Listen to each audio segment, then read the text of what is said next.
Thank you, Mr. Deputy Presiding Officer.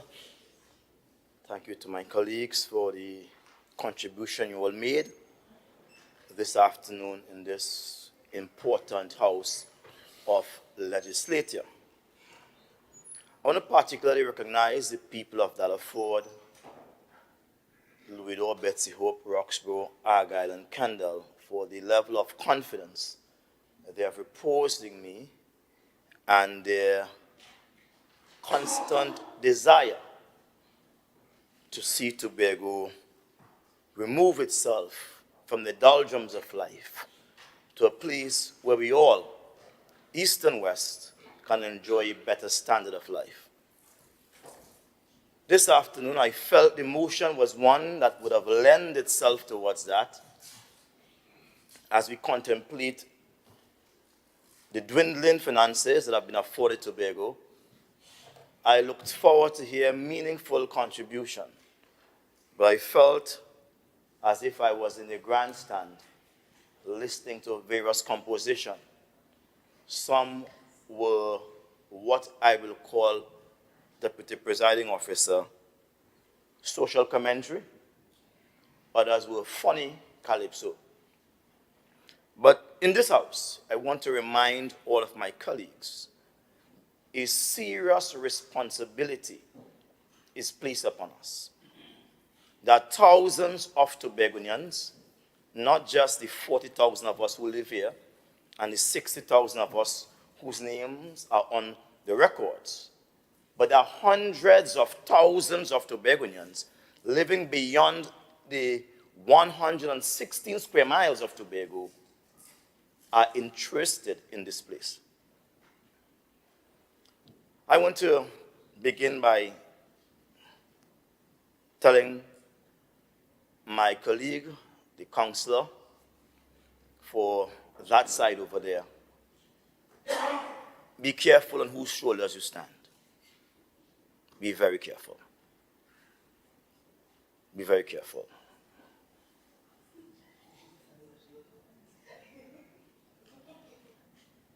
I wish to remind you something I believe I will get an amen from my colleague over there, and that we once fellowship in the same place. I don't know where he fellowship now, Mr. Deputy Presiding Officer. But they said in the scriptures that the wise man built his house on the rock. Foundation we're talking about. Yeah? The foolish man built it on the sand. The shifting perspectives of man is not something to lay upon, to build upon. Be very careful. As I sat and I listened, I heard my colleague from, the member from Bethel, New Grange, spoke very spirited. And maybe he was spirited. Not sure what he got in the lunchroom, but he was very spirited. He said that he was mandated to speak. And again, he spoke differently from the person who mandated him to speak. He spoke of full autonomy. Wanted now. But his colleague spoke of autonomy in moderation. Be very careful on whose shoulders you stand.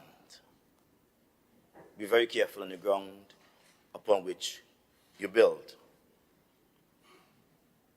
Deputy Presiding Officer, it is said that the GDP for Tobago is about $4,000. Good. That is not really a good sign for Tobago. However, one must understand the context of Tobago in respect to Trinidad and Tobago. I've said it already and I wish to say it again. There is no place legally defined as Trinidad. That was a prehistoric country, Trinidad, that existed prior to 1887. Trinidad existed.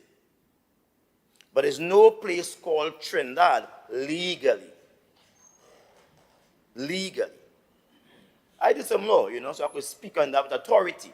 And I challenge anybody to tell me differently. There's no place called Trinidad legally. In our country, there's a country called Trinidad and Tobago. We have to get used to it. That's the name of the country.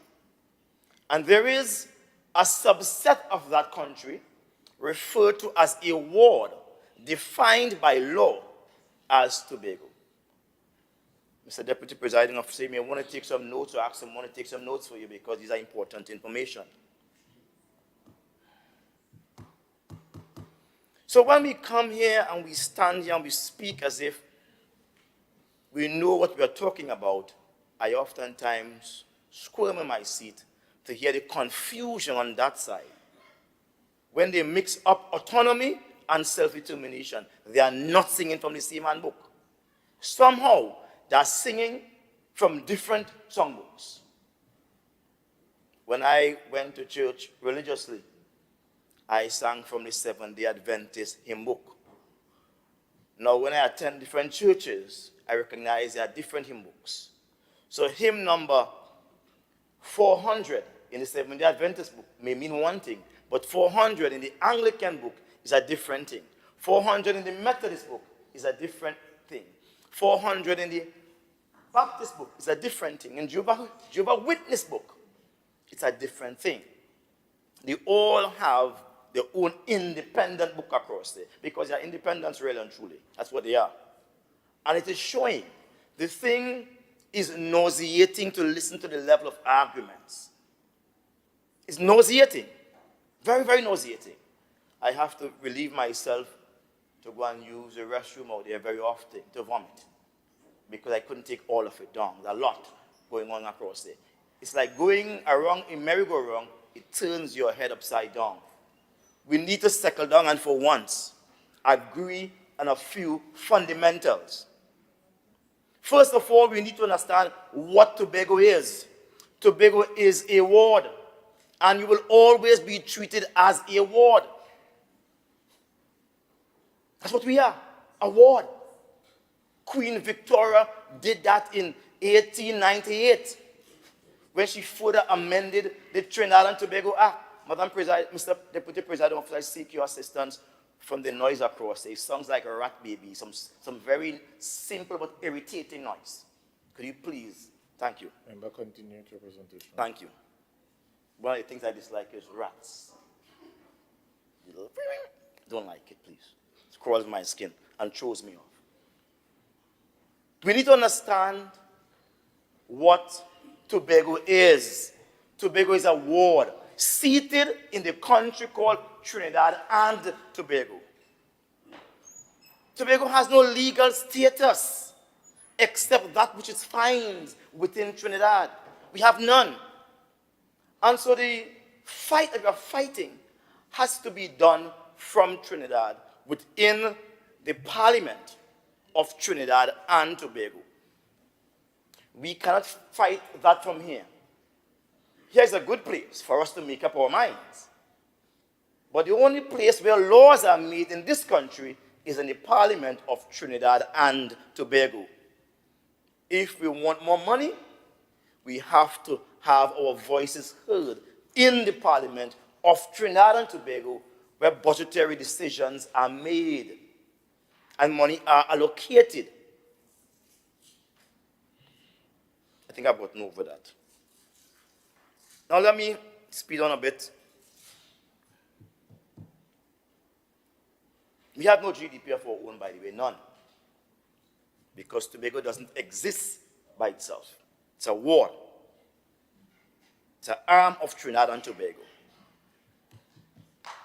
Madam Presiding Officer, I heard my colleagues from Bagatelle. Member, Mr. Deputy Presiding Officer. Yes. Not madam. Sorry, sir. I apologize for that. Okay. Apologize for that, sir. Mr. Deputy Presiding Officer, my colleague, the member from Bagatelle, Bacalet, with responsibility for agriculture, spoke of, well, she took off from where my colleague, Petala and Roberts, the councillor, spoke of 44 projects. they labeled that. I don't know how they came up with those projects, on what priority basis, if it's a pick-a-pan situation, or if it is just a raffle situation. I'm not sure, or a punch board situation. But my colleague took over from what she said and spoke extensively about mega farms. Mega farms is a big jump for Tobago. We can't even control the little plots we have. Some years ago, A.N.R. Robinson, our Prime Minister, the former A.N.R. Robinson, along with the NAR team, sought to create things like the cow farm and pig farm and all those type of stuff. They were busy setting up Tobago to become a more developed and agriculture-focused society. And so they have things like in Goldsboro, a shade room, something like that. They try to create that there. And there are a number of things that they try to do. All have failed. That's failed under the former people and under the current people. It has failed, Mr. Deputy Presiding Officer. And if you want to move from failure and go straight to mega farms, what would be feeding the mega farms? Where would they get crops from? Where would they get plants from? Where would they get animals from? We are going down a road of failure. Because if there's no supply of animals to the local farmers, no supply of crops for the local farmers, where are we going with this mega farm?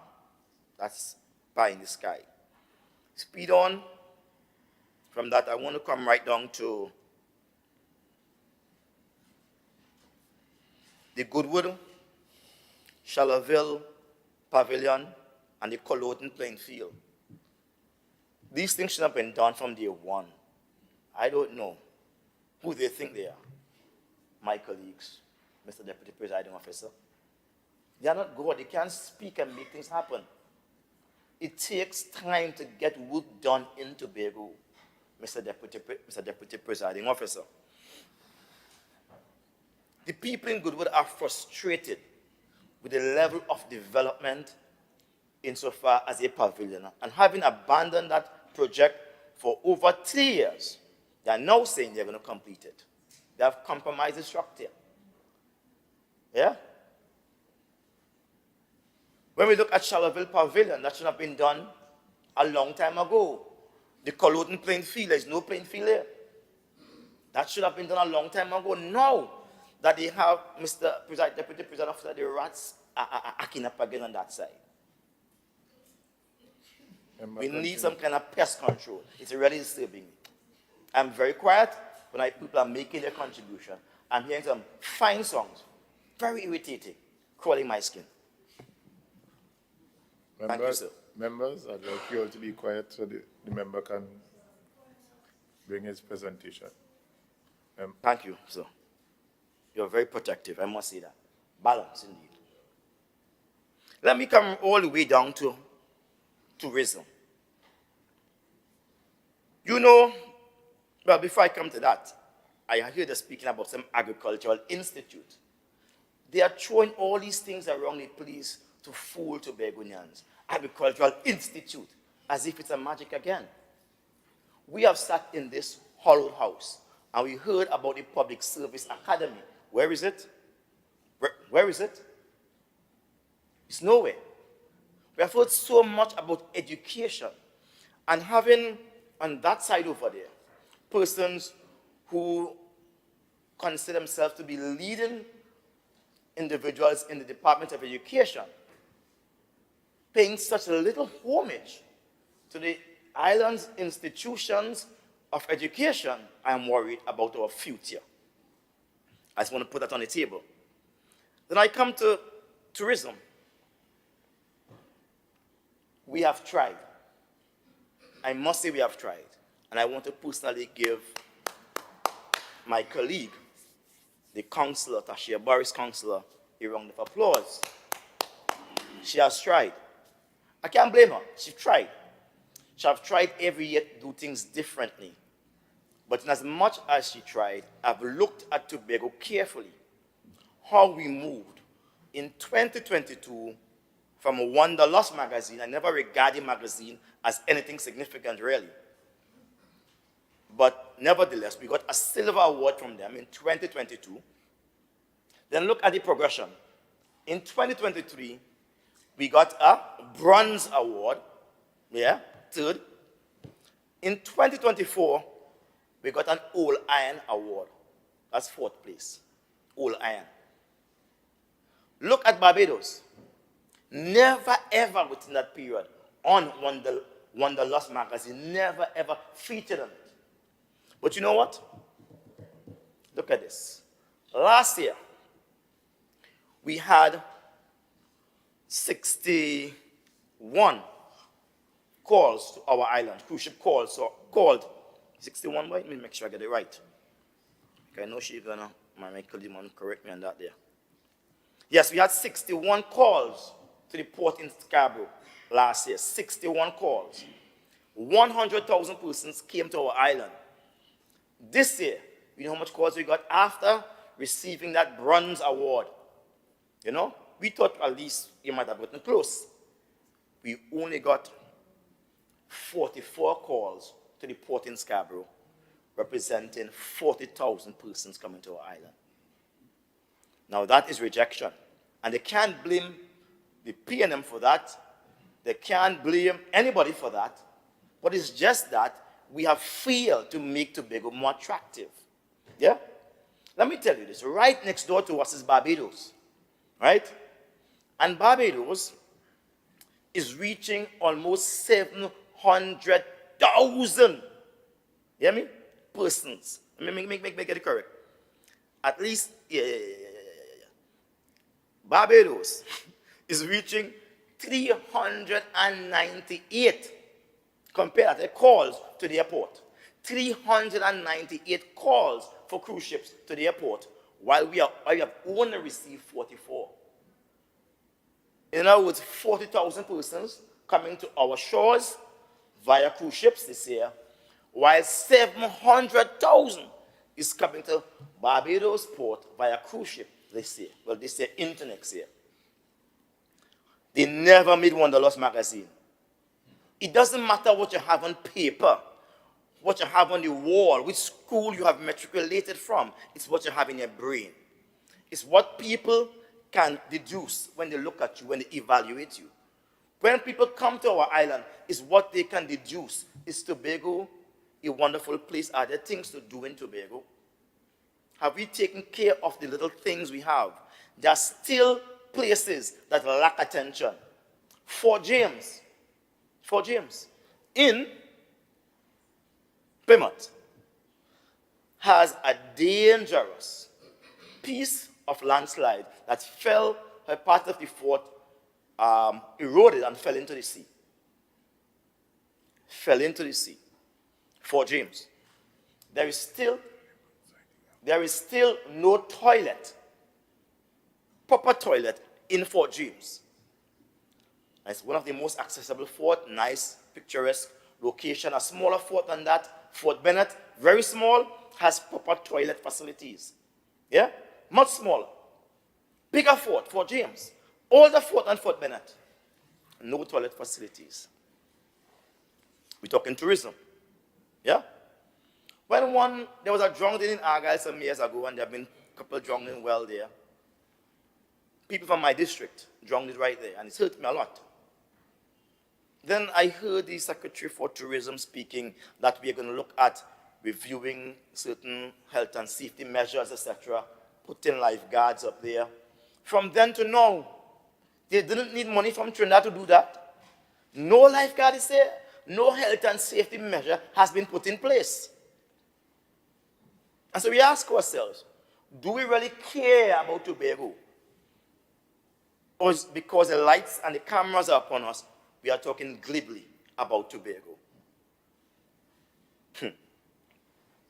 Mr. Deputy Presiding Officer, there is confusion in Tobago over the world travel market. What should be done there? What people want to see. So in 2023, my good friend and colleague from Palativale, Lansome, Speyside, carried with him a man draped in oil. You swear he was a mechanic who was badly injured because he was only bawling, and the red of his tongue was coming out.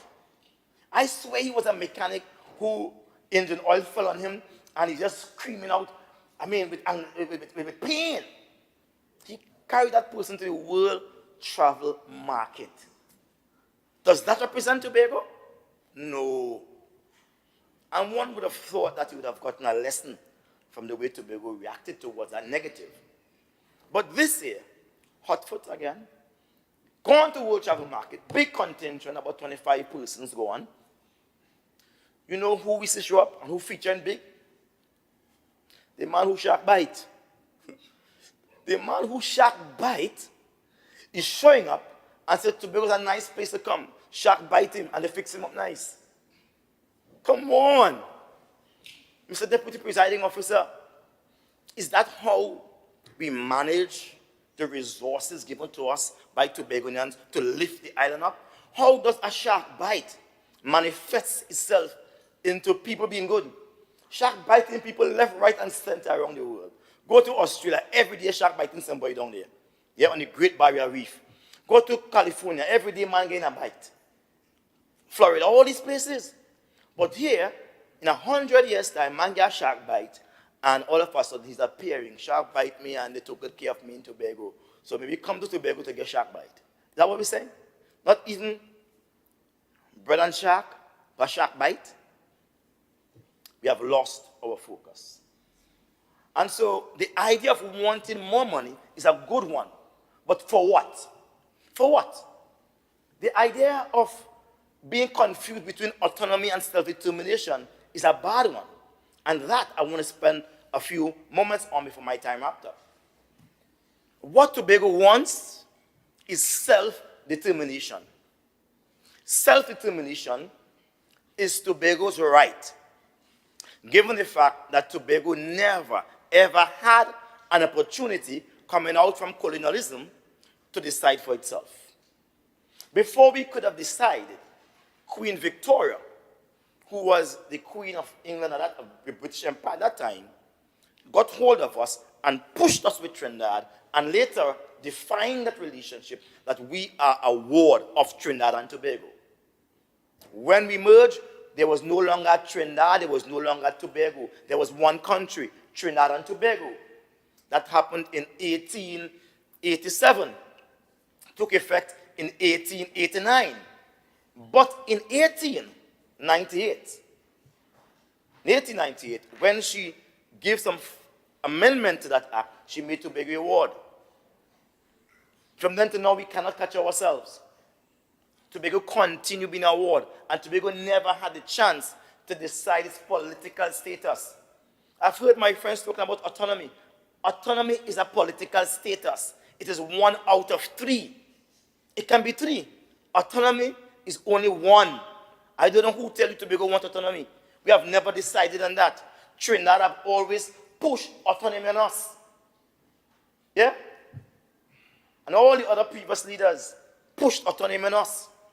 We want the right to choose whether we want autonomy, whether we want full independence, or whether we want to have an association with Trinidad. And we must determine that. Independent, but an association. This is important to us. And if you are going to lead Tobago, if someone is going to lead Tobago, they must be clear in their minds what self-determination is. Mr. Presiding Officer, I thank you, but I end with this. One of my favorite songs comes from a song by Whitney Houston and another person. And I hope my colleagues understand the importance of this song, given the timing. It says, lights, camera, now you are on. Just remember, you have been warned. Enjoy it now, because it won't last. Same script, different cast. Thank you.